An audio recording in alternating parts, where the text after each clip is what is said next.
اس میں کی تعریفات اس اللہ وحدہ لا شریک کے لیے ہے، جس نے ہمیں پیدا کیا اور پیدا کرنے کے بعد یوں ہی نہیں چھوڑا، بلکہ ہماری رشد و ہدایت کے لیے، ہمیں سیدھی راہ دکھانے کے لیے کم و بیش 1,24,000 پیغمبران دین کو اس دنیا کے اندر مبعوث فرمایا۔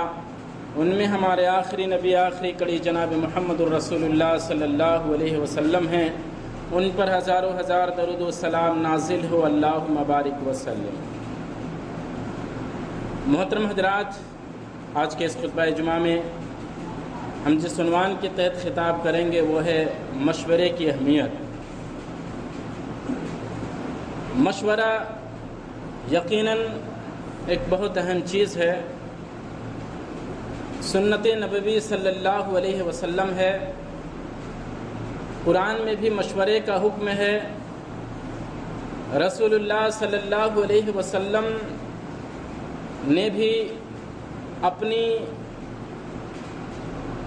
انفرادی زندگی میں، اپنے گھریلو معاملات میں مشورہ کیا، سماجی اور سیاسی معاملات میں بھی رسول اللہ صلی اللہ علیہ وسلم نے مشورہ کیا۔ مشورہ میں خیر ہے، بھلائی ہے، برکت ہے، اور انجام اس کا بہتر ہے۔ مشورہ نہ کرنے میں ہلاکت ہے، بربادی ہے، تباہی ہے، انجام غلط اور برا بھی ہو سکتا ہے۔ اللہ تبارک و تعالیٰ نے مشورے کی اہمیت کو بیان کرتے ہوئے قرآن میں ارشاد فرمایا کہ وَأَمْرُهُمْ شُورَى بَيْنَهُمْ، کہ مسلمانوں کی صفت یہ ہے، مسلمانوں کا شان یہ ہے کہ مسلمان کسی بھی کام کو انجام دیتے ہیں، کسی بھی معاملے کو انجام دیتے ہیں تو آپس میں مشورہ کرتے ہیں۔ یہ مسلمانوں کی صفت ہے، یہ مسلمانوں کا شان ہے۔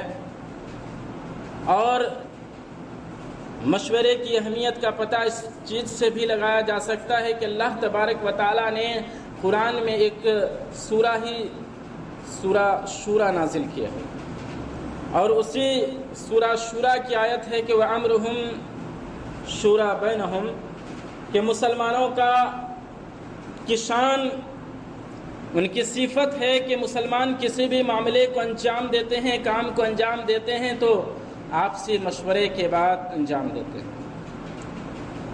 دوسری جگہ اللہ تبارک و تعالیٰ نے ارشاد فرمایا وَشَاوِرْهُمْ فِي الْأَمْرِ فَإِذَا عَزَمْتَ فَتَوَكَّلْ عَلَى اللَّهِ۔ اللہ تبارک و تعالیٰ نے جناب محمد الرسول اللہ صلی اللہ علیہ وسلم کو حکم دیا کہ وَشَاوِرْهُمْ فِي الْأَمْرِ، کہ اے محمد الرسول اللہ صلی اللہ علیہ وسلم آپ ان سے مشورہ کیجئے، فَإِذَا عَزَمْتَ فَتَوَكَّلْ عَلَى اللَّهِ، اور جب آپ عزم کر لیں کسی کام کے کرنے کا تو اللہ تبارک و تعالیٰ پر بھروسہ کیجیے۔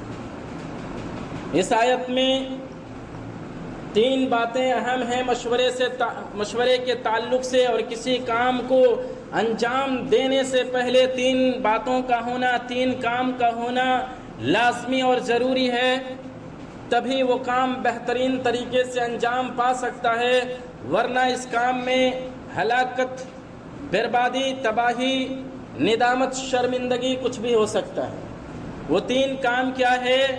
کسی بھی کام کو انجام دینے سے پہلے وَشَاوِرْهُمْ، مشورہ کیجیے، آپس میں مشورہ ہونا چاہیے، مشورے کے بعد ہی وہ کام انجام پانا چاہیے۔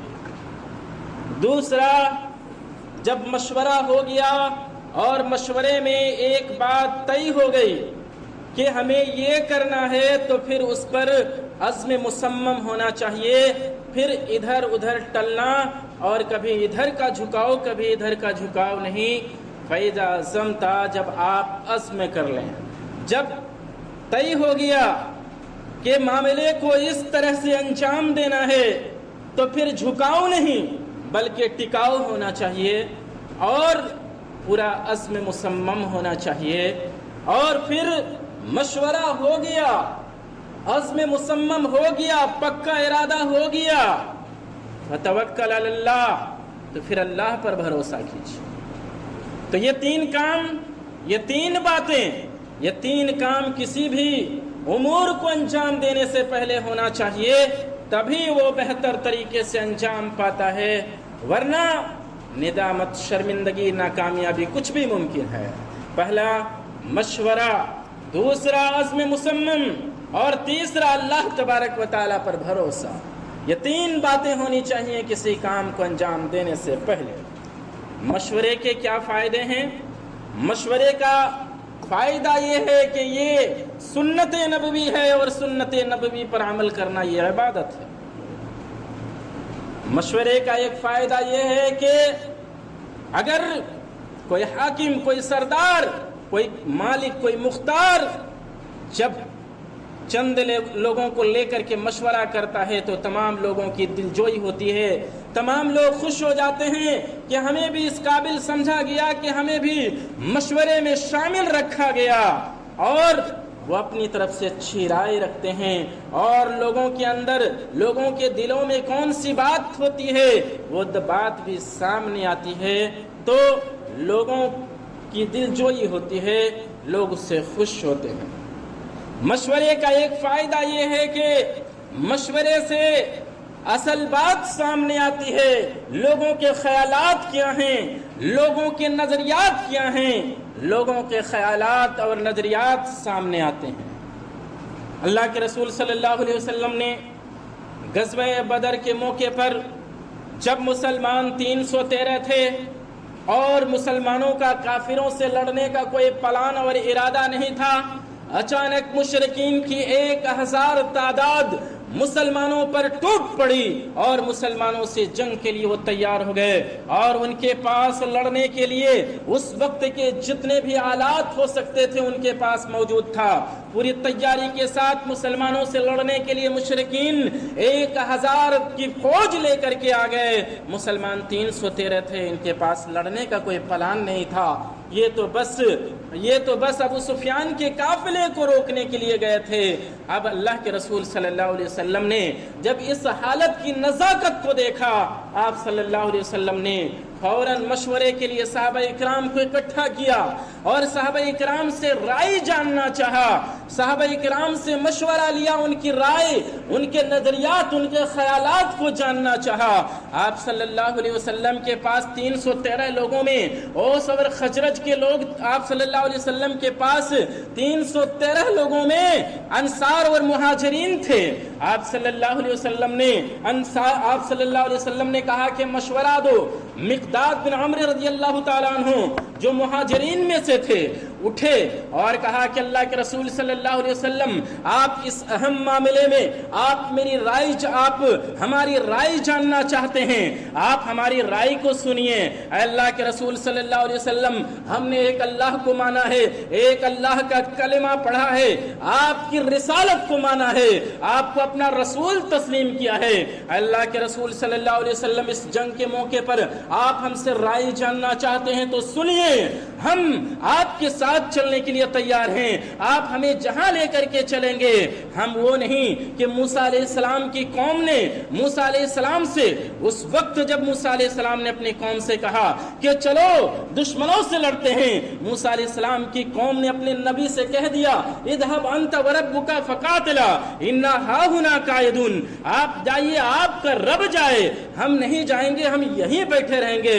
اے اللہ کے رسول، ہم وہ لوگ نہیں بلکہ ہم نے اللہ کا کلمہ پڑھا ہے، آپ کی رسالت کا کلمہ پڑھا ہے، اگر آپ حکم کریں تو ہم آپ کے ساتھ برگ جماعت تک جانے کے لیے تیار ہیں، اور راستے میں جو بھی آئے گا ہم اسے جنگ کرتے ہوئے آپ کے ساتھ ہم برگ جماعت تک جائیں گے۔ آپ صلی اللہ علیہ وسلم نے رائے جان لیا کہ مہاجرین کی یہ رائے ہے، آپ نے انصار سے رائے جاننا چاہا۔ انصار میں سے ایک صحابی تھے جس کا نام تھا، ایک انصاری صحابی تھے، ان کا نام سعد تھا۔ سعد رضی اللہ تعالیٰ عنہ اٹھے، اور سعد بن معاذ رضی اللہ تعالیٰ عنہ اٹھے، اس نے کہا کہ اللہ کے رسول صلی اللہ علیہ وسلم، آپ نے مہاجرین سے رائے جاننی چاہیے، مہاجرین نے آپ کو رائے پیش کر دیا، ہم انصار سے آپ رائے جاننا چاہتے ہیں جنگ بدر سے متعلق۔ تو سنیے اللہ کے رسول صلی اللہ علیہ وسلم، ہم نے رب کا کلمہ پڑھا ہے، آپ کی رسالت کا کلمہ پڑھا ہے، آپ کو ہم نے نبی تسلیم کیا ہے، ہم پیچھے ہٹنے والوں میں سے نہیں ہیں، بلکہ آپ اگر حکم کریں تو ہم آپ کے حکم پر سمندر میں بھی چھلانگ لگانے کے لیے تیار ہیں۔ آپ صلی اللہ علیہ وسلم نے جب انصار اور مہاجرین کے ان رائے اور مشورے کو سنا، ان کے خیالات کو جانا، آپ صلی اللہ علیہ وسلم پھر مشرکین سے لڑائی کے لیے آپ تیار ہو گئے۔ تو محترم حضرات، کیا معلوم ہوا؟ معلوم یہ ہوا کہ جب رائے مشورہ ہوتا ہے تو پھر رائے مشورے کے بعد لوگوں کے نظریات سامنے آتے ہیں، لوگوں کے خیالات سامنے آتے ہیں، لوگوں کی رائے کیا ہے وہ سامنے آتی ہے۔ اور جب لوگوں کے نظریات، لوگوں کے خیالات، لوگوں کے رائے مشورے سامنے آتے ہیں تو کسی بھی معاملے کو انجام دینے کے لیے بڑی آسانی پیدا ہوتی ہے۔ لہذا مشورہ کرنے کا ایک فائدہ یہ ہوتا ہے کہ مشورہ کرنے سے لوگوں کے خیالات، ان کے نظریات، ان کے رائے، ان کے مشورے کھل کر کے سامنے آ جاتے ہیں اور کسی بھی کام کو انجام دینے میں بڑی آسانی ہوتی ہے۔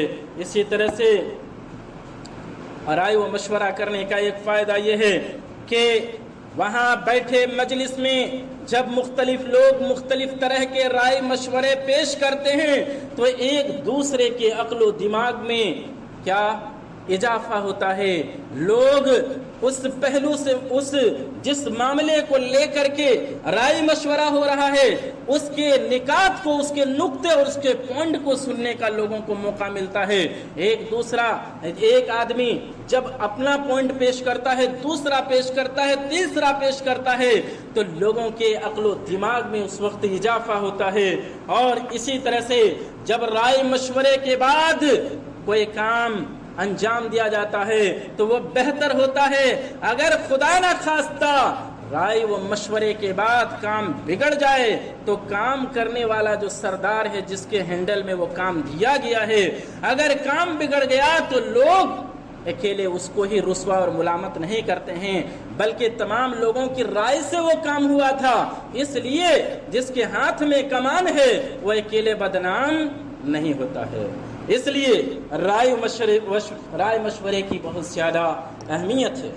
آئیے دیکھتے ہیں کہ رائے و مشورے کس سے کیا جائے۔ رائے و مشورے کی جہاں بہت اہمیت ہے وہیں رائے و مشورے ہر کسی سے نہیں، بلکہ رائے مشورے کئی طرح کے ہو سکتے ہیں۔ کچھ رائے مشورے ہو سکتے ہیں کہ تمام لوگوں کو لے کر کے رائے مشورہ کیا جائے، لیکن بعد رائے مشورے خاص لوگوں کو لے کے کیا جائے۔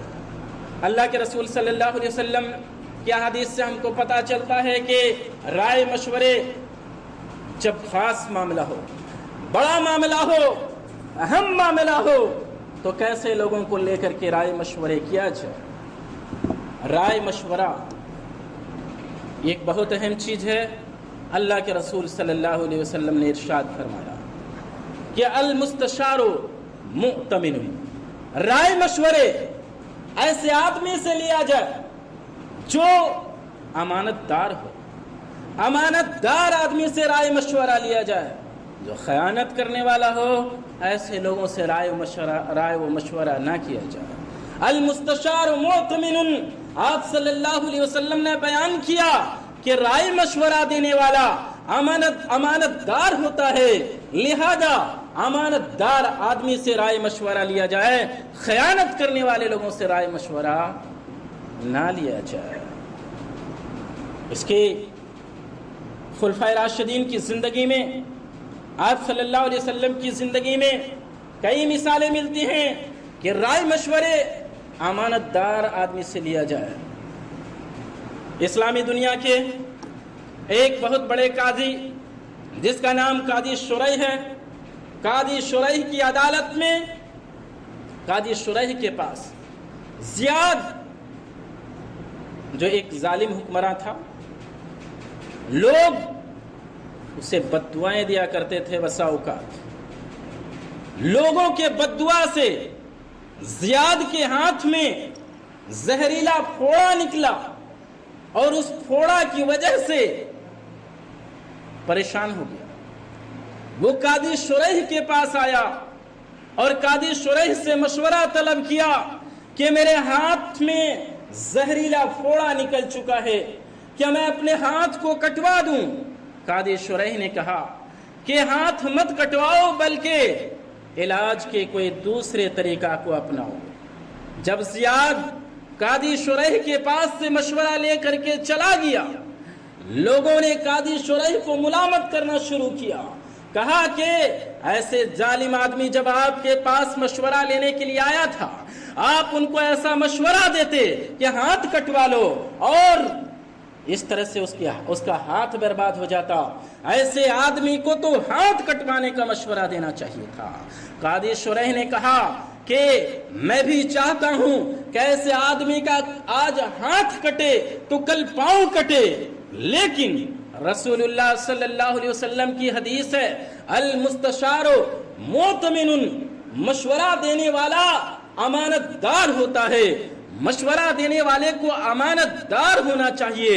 لہذا میں بھی چاہتا ہوں کہ اس ظالم کا ہاتھ پاؤں کٹے، لیکن رسول اللہ صلی اللہ علیہ وسلم کی حدیث کی بنیاد پر کہ اگر وہ میرے پاس مشورہ لینے کے لیے آیا ہے اور وہ دشمن ہی صحیح، امانت داری کے ساتھ مشورہ دیا جائے۔ معلوم ہوا کہ مشورہ امانت دار آدمی سے لیا جائے اور مشورہ امانت داری کے ساتھ دیا جائے۔ اسی طرح سے دوسری حدیث، فاطمہ بنت قیس رضی اللہ تعالی عنہ، یہ رسول اللہ صلی اللہ علیہ وسلم کے پاس آئیں۔ اس نے کہا، اے اللہ کے رسول صلی اللہ علیہ وسلم، مجھ کو دو آدمیوں نے نکاح کا پیغام دیا ہے، ایک معاویہ ہے اور دوسرا ابو جہم ہے، دونوں نے مجھ کو نکاح کا پیغام دیا ہے۔ اے اللہ کے رسول صلی اللہ علیہ وسلم، میں آپ سے مشورہ طلب کرنے کے لیے آئی ہوں کہ میں کس سے نکاح کروں؟ آپ صلی اللہ علیہ وسلم نے کہا کہ ابو جہم کے ساتھ نکاح مت کرنا، کیونکہ یہ بڑا اپنی عورتوں کو پیٹتا ہے، بڑا مارتا ہے اپنی عورتوں کو، اس لیے ابو جہم کے ساتھ تم شادی مت کرنا۔ اور جہاں تک معاویہ کی بات ہے، معاویہ بڑا بخیل آدمی ہے، تنگ دست ہے، اس کے پاس تم خوش نہیں رہ سکتے، میں مشورہ دیتا ہوں کہ تم اسامہ بن زید سے شادی کر لو۔ لہذا فاطمہ بنت قیس کہتی ہیں کہ میں نے اسامہ بن زید سے شادی کر لی، اور خدا کی قسم اس سے میں جب شادی کر لی تو بڑی برکت میں نے دیکھی۔ تو محترم حضرات، معلوم ہوا کہ مشورے میں امانت داری ہونی چاہیے، مشورے میں امانت داری ہونی چاہیے۔ اسی طرح سے آئیے دیکھتے ہیں کہ مشورہ جانکار لوگوں سے کیا جانا چاہیے، مشورہ اہل علم لوگوں سے کیا جانا چاہیے۔ اگر معاملہ اہم ہے تو اہل علم جانکار لوگوں سے مشورہ کیا جائے۔ اللہ تبارک و تعالیٰ نے قرآن میں ارشاد فرمایا، فَاسْأَلُوا أَهْلَ الذِّكْرِ إِن كُنتُمْ لَا تَعْلَمُونَ۔ اللہ تبارک و تعالیٰ نے کہا کہ اگر تم کسی معاملے کو نہیں جانتے، کسی مسئلے کو نہیں جانتے، تو اہل علم سے پوچھ لو، جانکار لوگوں سے پوچھ لو، جانکار سے مشورہ کرو۔ اسی طرح سے تجربہ کار، عقل مند اور ایسے آدمی سے مشورہ کیا جائے جو اس معاملے کی تہ تک پہنچ سکے۔ بہت ایسا معاملہ ہوتا ہے، ہم اوپر اوپر دیکھتے ہیں، ہم کو اوپر اوپر بڑی ہوا دکھائی دیتی ہے، حقیقت ہمیں کچھ نہیں پتا، ہم حقیقت کو دیکھ نہیں پاتے، ہمیں ہوا دکھائی دیتی ہے، ہم ہوا کے رو میں بہتے ہیں، لہر میں بہتے ہیں، ہوا کے رو میں بہتے ہیں، لیکن حقیقت کو جاننے کے لیے ہم ان کے پاس نہیں پہنچتے یا ان سے مشورہ نہیں کرتے جو اس فیلڈ کا جانکار ہے۔ اللہ تبارک و تعالیٰ نے قرآن مجید میں ارشاد فرمایا، اذا جاءهم من الامن او الخوف اذاعوا به ولو ردوه الى الرسول واولي الامر منهم لعلم يعلمه الذين يستنبطونه منه۔ اللہ تبارک و تعالیٰ نے کہا کہ جب ان کے پاس کوئی امن کی بات آتی ہے یا خوف کی بات آتی ہے تو اس کو پھیلا دیتے ہیں، اس کو ہوا دے دیتے ہیں۔ جب ان کے پاس کوئی امن کی بات آتی ہے یا خوف کی بات آتی ہے تو اسے پھیلا دیتے ہیں، اس کو ہوا دے دیتے ہیں۔ ایسا نہیں کرنا چاہیے تھا، ان کو کرنا چاہیے تھا کہ وَلَوْ رُدُّوهُ إِلَى الرَّسُولِ وَأُولِي الْأَمْرِ مِنْهُمْ، اگر بلکہ وہ لوگ اس معاملے کو رسول اللہ صلی اللہ علیہ وسلم کے پاس لے جاتے یا صاحب علم کے پاس لے جاتے تو اس معاملے کا تجزیہ کر کے حقیقت تک پہنچ جاتے۔ معلوم ہوا اس آیت کریمہ سے کہ جب کوئی مشورہ کرنا ہو تو ایسے آدمی سے مشورہ کیا جائے جو اس فیلڈ کا ماہر ہو، جو اس فیلڈ کا تجزیہ کر سکتا ہو، ان کا انالائز کر سکتا ہو۔ ایسے آدمی کے پاس اس کا مشورہ کیا جانا چاہیے۔ تو مشورے میں 3 چیزوں کا ہونا ضروری ہے۔ ایسے آدمی سے مشورہ کیا جائے جو امانت دار ہو، پہلا، دوسرا وہ جانکار ہو، اہل علم ہو، اور تیسرا معاملہ فہم ہو، معاملہ کو جانتا ہو، اور جس معاملہ کے بارے میں مشورہ کیا جا رہا ہے وہ اس فیلڈ کا ہو۔ تو یہ مشورے میں 3 چیزیں ہونی چاہیے۔ اللہ کے رسول صلی اللہ علیہ وسلم نے بھی اپنی زندگی میں مشورہ کیا۔ مشورہ کرنا قرآن کا حکم ہے، سنت نبوی صلی اللہ علیہ وسلم ہے۔ آپ صلی اللہ علیہ وسلم نے اکثر جنگ کے موقع پر آپ نے صحابہ کرام سے مشورہ کیا۔ اسی طرح سے آپ صلی اللہ علیہ وسلم کی سنت کے اندر بہت ساری حدیثیں موجود ہیں کہ آپ نے مشورہ کیا۔ اسی تعلق کی یہ حدیث بھی ہے کہ جب آپ صلی اللہ علیہ وسلم مکہ سے مدینہ میں گئے، اور جب مکہ سے مدینہ میں گئے، مکہ میں تو مسلمانوں کا حال یہ تھا کہ وہ کھلے عام نماز نہیں پڑھ پاتے تھے۔ مسلمان جب نماز پڑھتے ان کو ستایا جاتا، پریشان کیا جاتا تھا، لہذا وہ ارقم رضی اللہ تعالیٰ عنہ کے گھر میں چپکے نماز پڑھتے، اپنے گھروں میں چپکے نماز پڑھتے۔ لیکن جب آپ صلی اللہ علیہ وسلم جب مکہ سے مدینہ ہجرت کر کے گئے، وہاں پھر کوئی ٹوکنے والا روکنے والا نہیں تھا۔ جماعت کے ساتھ نماز پڑھنا اب وہاں آسان تھا، وہاں کوئی دقت پریشانی نہیں تھی۔ لہذا اب اللہ کے رسول صلی اللہ علیہ وسلم نے صحابہ کرام سے مشورہ کیا کہ کیا کیا جائے کہ تمام لوگ ایک وقت میں ایک اکٹھا ہو کر کے جماعت کے ساتھ نماز ادا کر سکے۔ لہذا آپ صلی اللہ علیہ وسلم نے اس کے لیے مشورہ کیا۔ مشورے میں کسی صحابی نے کہا کہ ہم نماز کا جب وقت ہوگا تو گھنٹی بجایا کریں گے اور گھنٹی کی آواز سن کر کے لوگ نماز کے لیے آئیں گے۔ کسی نے یہ مشورہ کیا کہ ہم ناقوس بجائیں گے، شنکھ بجائیں گے۔ کسی نے یہ مشورہ کیا کہ ہم نماز کے وقت آگ جلایا کریں گے اور اس سے لوگوں کو پتہ چلے گا کہ نماز کا وقت ہو گیا ہے۔ مختلف لوگوں نے مختلف رائے پیش کی، لیکن یہ رائے پیش ہوئی کہ بلال رضی اللہ تعالیٰ عنہ سے یہ کہہ دیا گیا کہ تم الصلاۃ الجامعہ کہ نماز کھڑی ہو رہی ہے، اس کا اعلان لوگوں میں کر دینا جب نماز کا وقت ہو جائے۔ یہ طے پایا، ابھی اتنی ہی بات طے پائی تھی، اور اسی طرح سے الصلاۃ الجامعہ کا اعلان لگانے کی بات ہوئی، اتنا بھی طے پایا تھا کہ رات کا وقت ہوا۔ ایک صحابی تھے جس کا نام عبداللہ ابن زید ابن عبد ربہ رضی اللہ تعالیٰ عنہ تھا۔ یہ صحابی رسول صلی اللہ علیہ وسلم رات کو سوئے تھے، خواب دیکھا کہ ایک آدمی ناقوس بیچ رہا ہے، شنکھ بیچ رہا ہے۔ اس سے یہ عبداللہ بن زید ابن عبد ربہ رضی اللہ تعالیٰ عنہ نے کہا کہ اے شنکھ بیچنے والے، خواب میں عبداللہ ابن عبد زید ابن عبد ربہ رضی اللہ تعالیٰ عنہ کی اس سے بات ہو رہی ہے کہ اے ناقوس بیچنے والے، اے شنکھ بیچنے والے، کتنا کا شنکھ بیچتے ہو، کیسے بیچ رہے ہو؟ اس شنکھ بیچنے والے نے کہا کہ اس کا کیا کرو گے؟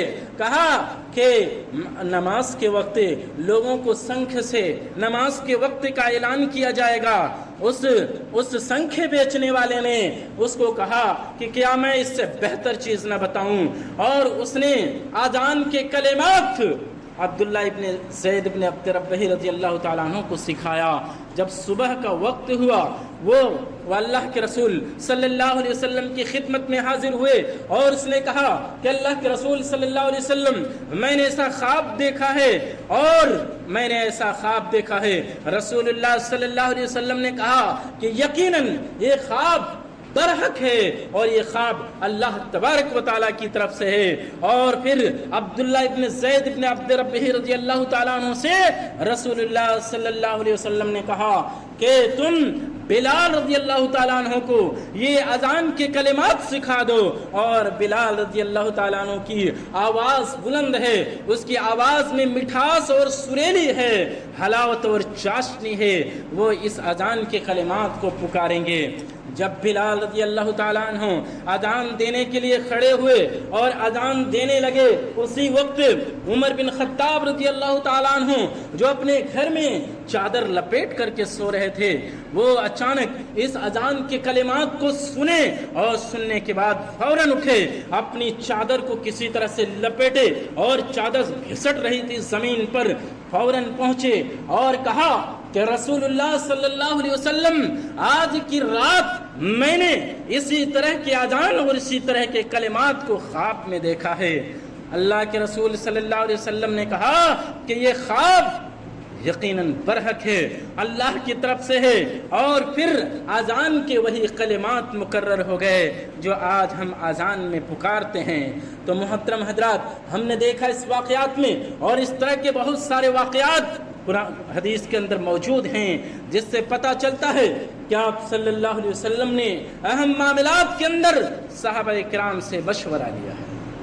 اس میں ایک بہت اہم نقطہ یہ بھی ہے کہ بڑے چھوٹے لوگ بڑے آدمی سے مشورہ لیتے ہیں، چھوٹے لوگ بڑے آدمی سے مشورہ لیتے ہیں، لہذا کبھی بڑے لوگوں کو بھی چھوٹے لوگوں سے مشورہ لینا چاہیے۔ وہ کیسے؟ اللہ کے رسول صلی اللہ علیہ وسلم سے لوگ مشورہ لیتے تھے، لیکن اس معاملے میں رسول اللہ صلی اللہ علیہ وسلم بڑے ہو کر، نبی ہو کر کے صحابہ کرام سے مشورہ لے رہے ہیں۔ تو یہ اصول طے نہیں ہے کہ صرف چھوٹے لوگ ہی بڑے لوگوں سے مشورہ لے، بڑے لوگ بھی چھوٹے لوگوں سے مشورہ لے۔ ابو بکر صدیق رضی اللہ تعالیٰ عنہ، عمر فاروق رضی اللہ تعالیٰ عنہ، ابو بکر صدیق رضی اللہ تعالیٰ عنہ نے لشکر اسامہ سے متعلق، مانعین زکوٰۃ سے متعلق چھوٹے لوگوں سے مشورہ لیا، صحابہ کرام سے مشورہ لیا، اور عمر بن خطاب رضی اللہ تعالیٰ عنہ نے وراثت کے مسئلے میں صحابہ کرام سے مشورہ لیا۔ تو جہاں چھوٹے لوگ بڑے لوگوں سے مشورہ طلب کریں، وہیں بڑے لوگ بھی وقت ضرورت چھوٹے لوگوں سے بھی مشورہ طلب کریں۔ کتاب و سنت ہمیں اس بات کی تعلیم دیتی ہے۔ محترم حضرات، مشورے سے متعلق اتنی باتیں سمجھنے کے لیے